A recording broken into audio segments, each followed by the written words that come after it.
after the event of the Hungarian uprising and the Suez incidents, the fear of a war with the center in Europe was very real. And at the same time, also the nuclear bombs, and especially the hydrogen bombs, has evolved. And they were so devastating that you had to do something else than what you have done before. You have to think in another way. And one of the things that were a key issue was to keep governmental control into your country and to make places that could, as well as possible, protect the government against an atomic blast.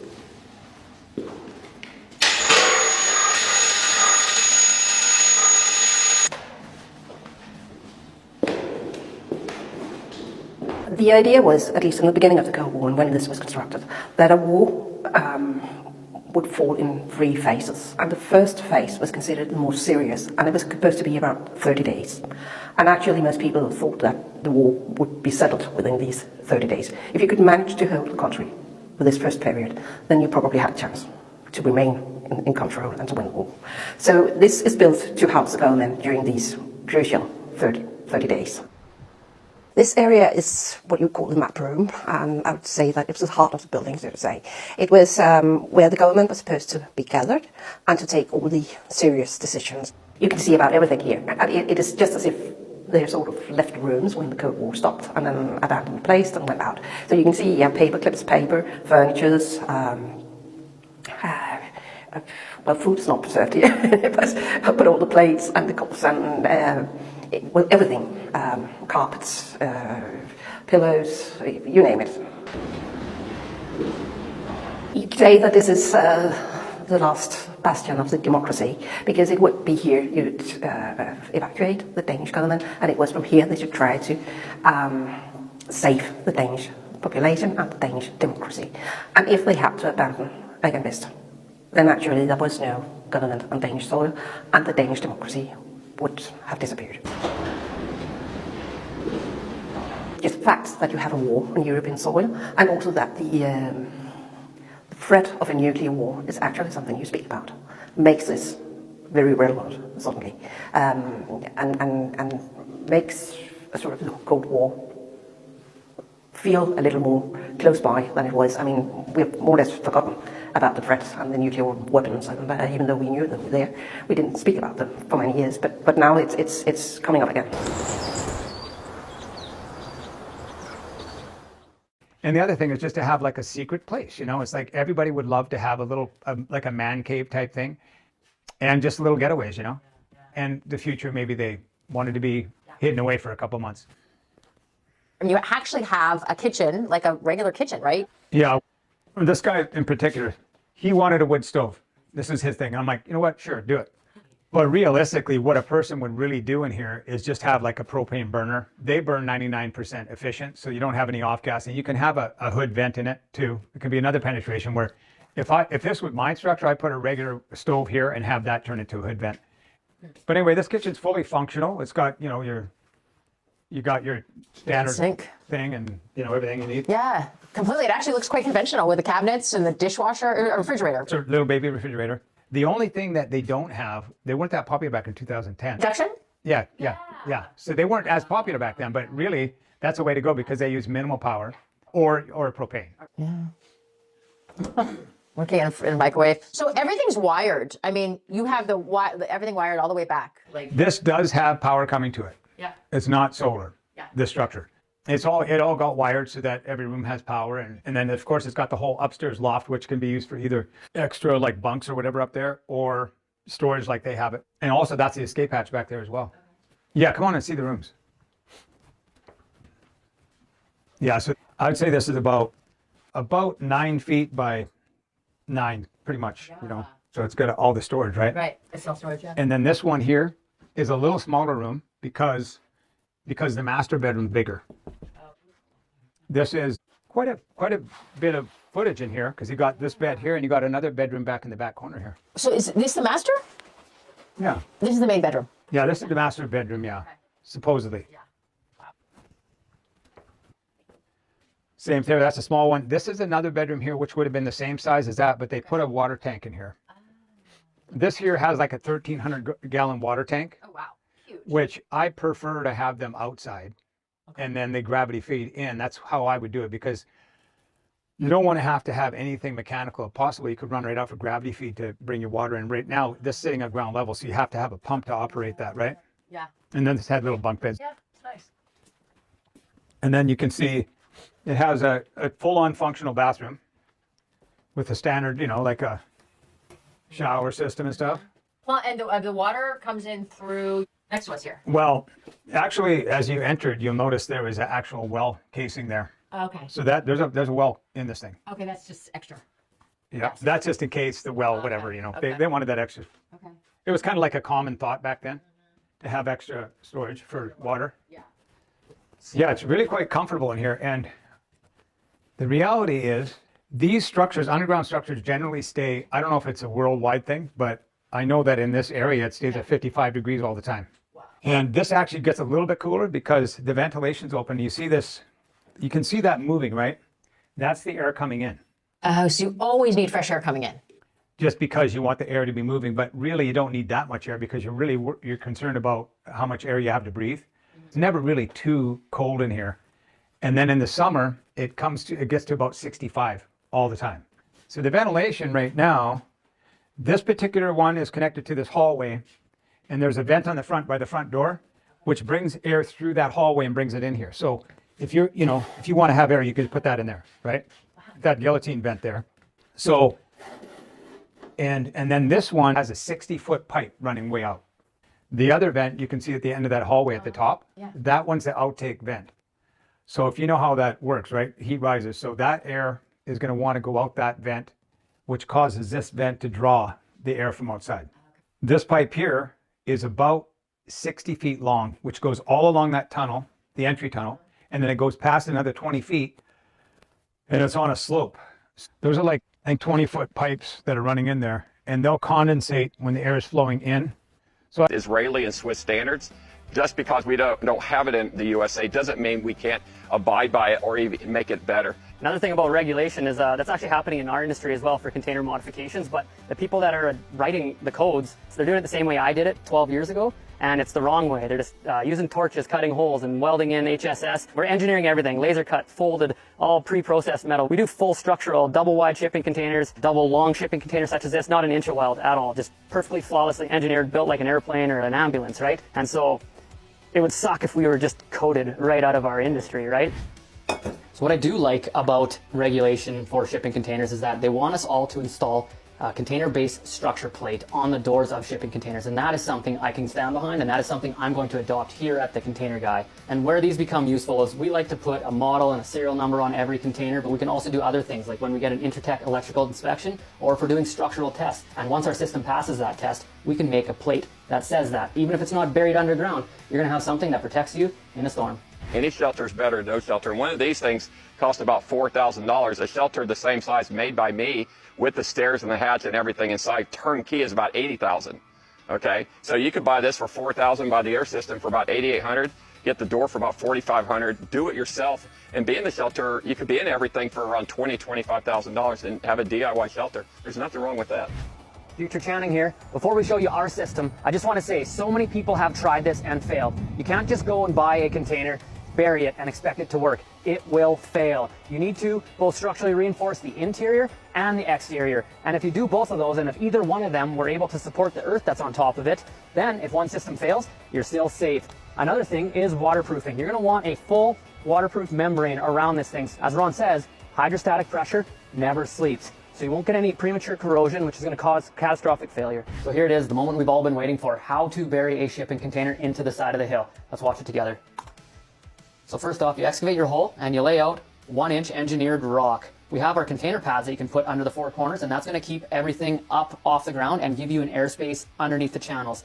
We could come in here and actually spray foam ahead of time, but you're only going to want your spray foam contractor there once. So let's forget about that. Let's remove the foam. Let's close up the doors and let's deal with the outside, the structure of this container. We have our exterior studding brackets, which we'd install that prior to a bitumen coating to keep everything sealed up. And then we have our framing system with these exterior studding brackets that will be the exoskeleton for all this and resist the weight of the earth pushing back on this. We'll also utilize plywood to keep everything, all your framing together, just like a normal sheeting of a house, and then composite board. So right here we have what we use as a KWP composite board, and that stuff resists mold, mildew, moisture, and corroding. Let's get back to the animation. So if we fill everything up with gravel and then foam all the way around it, so you can actually use pea gravel or some sort of cementitious layer inside of that prior to insulating everything, or you can use concrete. Concrete's definitely very durable. It's going to give you that structure, but the spray foam being on the outside of that now gives you that thermal mass inside of your insulated envelope. And so for electrical installations where you did have a heat pump or something sitting outside, you can actually utilize that thermal mass to help control the climate inside of the shipping container. And so while your spray foam contractor is at site now, this is the time with your floorboards removed, you spray foam around the whole exterior envelope, and you also spray foam inside the channels, and you make sure that that foam goes underneath the bottom channel all the way around the container and gives you that perfect bathtub that Rom talks about. So here now you can actually pour concrete on the inside, or we can just replace the existing plywood flooring, which is nice. It saves you a bit of time and money. And here, if you use pea gravel underneath, if you use pea gravel inside the framing system, and you put your plywood floor back in, you actually didn't need concrete at all, which is crazy. We thought for sure we'd need concrete in the system. And you can see down here along the bottom, that spray foam is all exposed. And basically it's only the front end here that's going to be exposed to the elements once this thing's all buried. We have our container door flashing kits that get installed on the container doors. That allows us to spray foam, insulate, and plywood line the container doors. That'll help you control the climate inside of here. And if you're planning on trying to make it a wine cellar or something and keep it at a consistent temperature all year long. Super important part of this right here is weeping tile. This is super common here in Canada where we have basements and our basements are below the frost line. We need to redirect that water to a sump basin and then pump that out.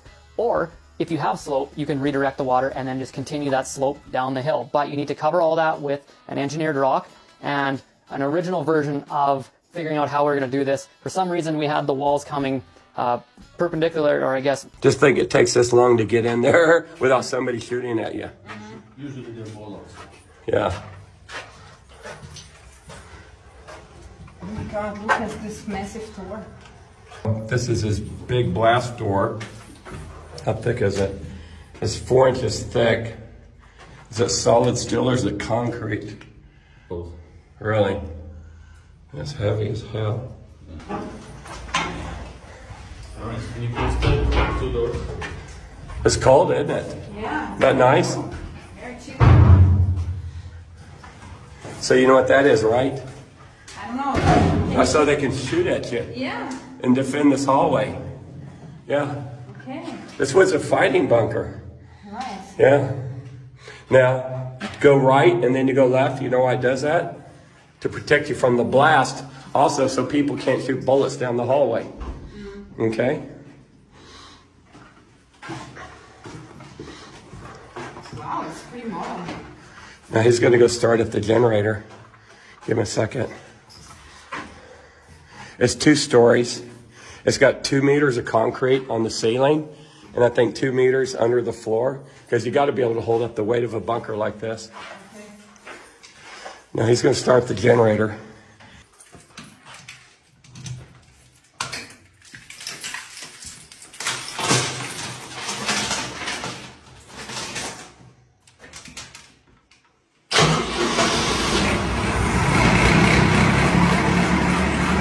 He's going to close the door because it's loud. Yeah. Okay, somebody could put a soundproof door there so it's not so loud. But keep in mind, the military's not so it's not so important to them. This is for fighting. Yeah. You know, but if people are gonna use it for the end of the world, they'll put a tamper-proof or a damper-proof door in there so it's quiet. Yeah. Okay, Sure. so let me show you around. Let me show you what all it has. Okay, so starting back here, this is just a storage room it had. Inside there is a can was blasted and some other container I saw.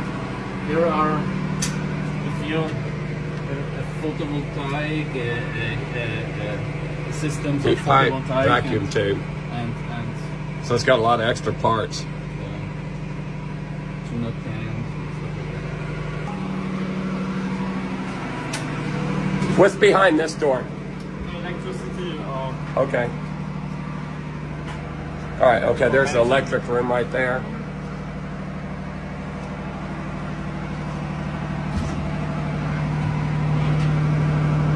Wow. You can see the wiring. Those are some old breakers. The fuses. Yeah. Wow. Keep in mind, this thing's older than me, and I'm older than dirt. Okay. This is the work area. They got a, now what's this water heater? It's electric? That is electric and has a solar system, but the solar system above is not installed. It uses the electricity from the generator. Yes. And the heating system back then was only gravity. The pipes are big and become smaller and smaller, and only by using the natural heat, it circulates by itself. You don't need a pump for that stuff. Wow. This is one of the bedrooms, or actually this has only got 3 beds in it. Okay. And this is the shooting hole. That is one of the shooting holes right there. Yeah, that's the one that looks right down the hallway. This is the hot tub room. They got the spa in here. And it's got weights. A mirror so you can look at yourself. I've never seen a bunker with a spa in it yet. Yeah. A well inside of a bunker. How great is that? So it has an internal well. So that's good. They don't have to worry about water. That's so valuable, you don't understand. You don't have to go outside for water. So this is the water softener right here. See all that? That's the salt and stuff for softening the water coming straight out of the well. But that right there, that thing's worth a lot of money to a bunker. I love this bunker because this one has its own elevator. It's hand operated, so you got a crank over here, and you just crank it like this.